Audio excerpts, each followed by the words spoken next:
जयकारा खाटू नरेश का हारे के सहारे की जय। ये घटना 2022 की है और ये घटना है दिल्ली के लक्ष्मी नगर की। एक भक्त माता जी जिनका नाम रेनू मलिक, वो दिल्ली में लक्ष्मी नगर में रहती थी। उनकी उम्र तकरीबन 65 ईयर्स ओल्ड। उनका बड़ा पूरा परिवार है, बच्चे, बहू, पोते पोतियाँ सभी बहुत अच्छे हैं। वो बचपन से ही भगवान को तो मानती थी, पर रोज़ पूजा पाठ करना, मंदिर जाना, व्रत रखना, ऐसा उसका कोई नियम नहीं था। उनकी लाइफ बढ़िया थी, पर जब हमारे जीवन में कुछ अच्छा होना होता है और ज़्यादा लाइफ को अच्छा बनना हो और भक्ति हमें मिलनी हो, कुछ ना कुछ अलग हमारे साथ ज़रूर होता है। ऐसा ही कुछ रेनू जी के साथ हुआ। अब हम आपको बताते हैं कि कैसे उनके साथ चमत्कार हुआ। उनके घर के आसपास पड़ोस में कुछ औरतें थी जो रेनू जी की बहुत अच्छी दोस्त थी। लक्ष्मी नगर में श्याम बाबा का मंदिर है। उनकी सहेलियां रोज उसी मंदिर में जाती थी।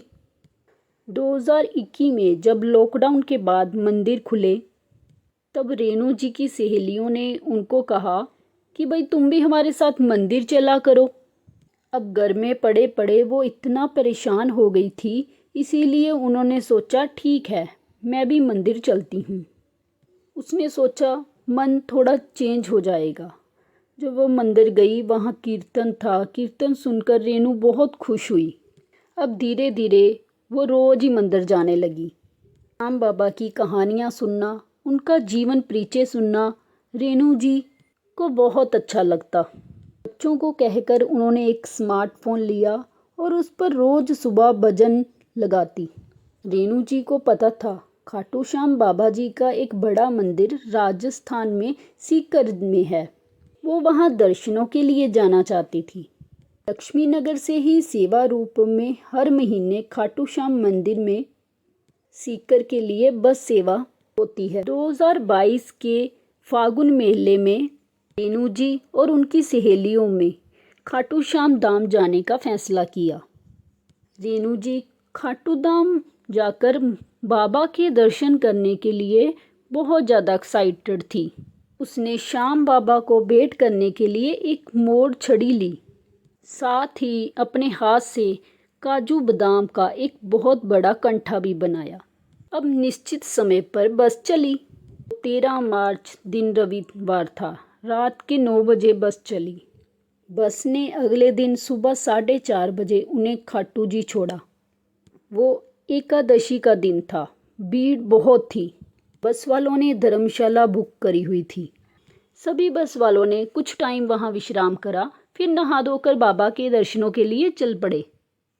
भीड़ बहुत थी क्योंकि एक तो फागुन का महिला था, दूसरा एकादशी थी। इस वजह से वहाँ काफ़ी रश था। जब वो मंदिर पहुँचे तो उनके होश ही उड़ गए। भीड़ के कारण लाइन बहुत लंबी थी और दर्शन करने में 4-5 घंटे लग रहे थे। रेनू जी भी लाइन में लगे। वहाँ बहुत धक्का मुक्की हो रही थी क्योंकि भीड़ बहुत ज़्यादा थी। रेनू जी के घुटनों में दर्द रहता था। उस दिन तो दर्द ने अति ही कर दी। काफ़ी समय तो रेनू जी लाइन में लगी रही। फिर धीरे धीरे उसकी हिम्मत ने जवाब दे दिया। उन्होंने अपनी सहेलियों को मोर की छड़ी और कांठा देते हुए का थैला देते हुए कहा कि ये बाबा को चढ़ा देना। मैं और खड़ी नहीं हो पा रही, मैं यहीं गिर जाऊंगी। अब उनकी सहेलियों ने उनकी खराब हालत देखकर कहा कि आप यहीं बेंच पर बैठ जाओ, हम प्रसाद चढ़ा देंगे। रेनू जी लाइन से बाहर आ गई। पीछे वाले गेट के पास रखे बेंच पर बैठ गई। वो बहुत दुखी थी और रो रही थी और अपने मन में ही सोच रही थी और बाबा के साथ लड़ रही थी। कितने मन से मैं दर्शन करने आई थी, अगर दर्शन ही नहीं देने थे तो बुलाया ही क्यों था। वो उस बेंच पर 3 घंटे बैठी हुई और लगातार रोती हुई श्याम बाबा से मन ही मन लड़ती रही। वो कहती रही, वैसे तो कभी बुलाया नहीं, अब बुलाया है तो दर्शन भी नहीं दे रहे। चाहते ही क्या हो? आपको पता है ना, मुझे भक्ति नहीं आती, मुझे भजन गाने नहीं आते। आपके और भक्तों की तरह मैं आपकी सेवा भी नहीं कर पाती। पर आपको ये तो पता है ना कि मुझे आपसे प्यार है, पर आज तो आपने बता ही दिया कि आपको मेरे साथ कोई प्यार नहीं, कोई लगाव नहीं। आप मुझे कुछ नहीं समझते। अगर यहाँ तक मैं ज़बरदस्ती आ भी गई तो मुझे अंदर ही नहीं बुला रहे।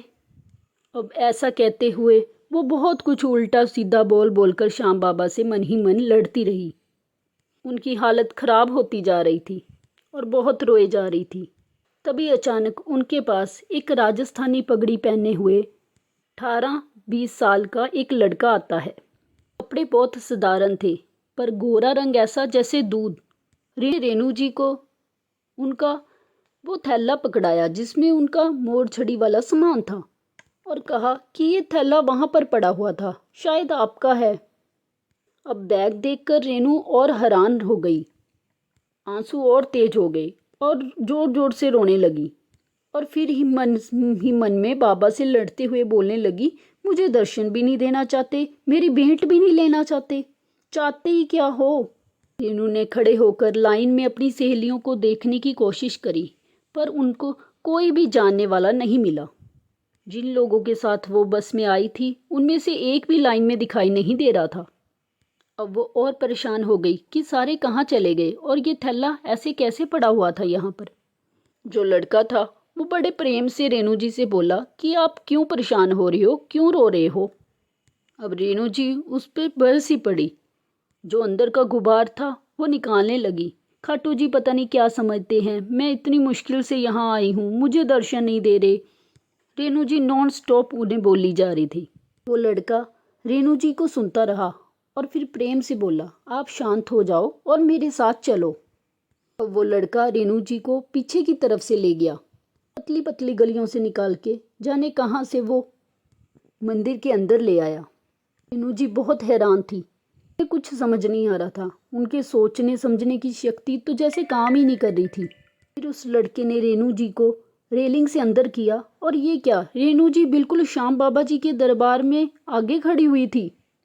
वो गर्भगृह की चौखट पर आ गई। एक हाथ जितनी दूरी पर बाबा बिल्कुल ही उसके सामने थे। बाहर से भक्तों के शोर की आवाज़ आ रही थी। रेणु जी ने वहाँ बैठकर बढ़िया दर्शन किए हुए मोर पंख और कंठे को भेंट किया। जो वहाँ पर पंडित जी थे उन्होंने पर्दा कर श्याम बाबा को वो कंठा उसी टाइम धारण करा दिया। श्याम बाबा बहुत जच रहे थे। रेणु जी बहुत बहुत खुश थी। होती भी क्यों ना, ये तो सपना सच होने जैसा था। अब वो रेलिंग से बाहर आई। उन्होंने उस लड़के को देखा, पर उनको वहाँ पर कोई भी नहीं मिला। अब वो क्या करती, भीड़ भी बहुत ज़्यादा थी, धक्के मुक्के हो रहे थे, तो वो ऐसे करते करते बाहर आ गई। पर उनकी सहेलियां अभी भी लाइन में लगी हुई थी। धीरे धीरे बाहर आई और वहीं बैठ गई। करीब 1 घंटे बाद उसके बस वाले सारे ही आते हैं, उनकी सहेलियां भी आ जाती हैं, सब माथा टेक कर आते हैं और रेणु को वहाँ देखते हैं। उनकी सहेलियों ने रेणु जी को बताया कि जब वो पानी पीने के लिए लाइन से बाहर आई थी तभी वो थैला जाने कहाँ रह गया था। उन्होंने बहुत ढूंढा लेकिन नहीं मिला। तब रेणु जी ने उनको लड़के की सारी बात बताई और उनकी सहेलियां हैरान रह गई। जोर जोर से श्याम बाबा के जयकारे गूंज रहे थे। श्याम बाबा को यूं ही हारे का सहारा थोड़ी ना कहा जाता है। जब रेणु जी हार गई तब श्याम बाबा ने सहारा दे दिया। अब बताओ किसका मन कहता है कि वह लड़का स्वयं श्याम बाबा थे। अगर आपका मन इस बात को मानता है तो कमेंट बॉक्स में बाबा का जयकारा जरूर लगाएं। बोलो खाटू श्याम की जय। अगर लगन सच्ची हो और विश्वास पक्का हो तो भगवान खुद भक्त से मिलना चाहते हैं। बोलो हारे के सहारे की जय। वीडियो अच्छी लगी तो प्लीज़ वीडियो को लाइक शेयर ज़रूर करें और कमेंट बॉक्स में बाबा श्याम का जयकारा ज़रूर लगाएं। जय हो बाबा श्याम की।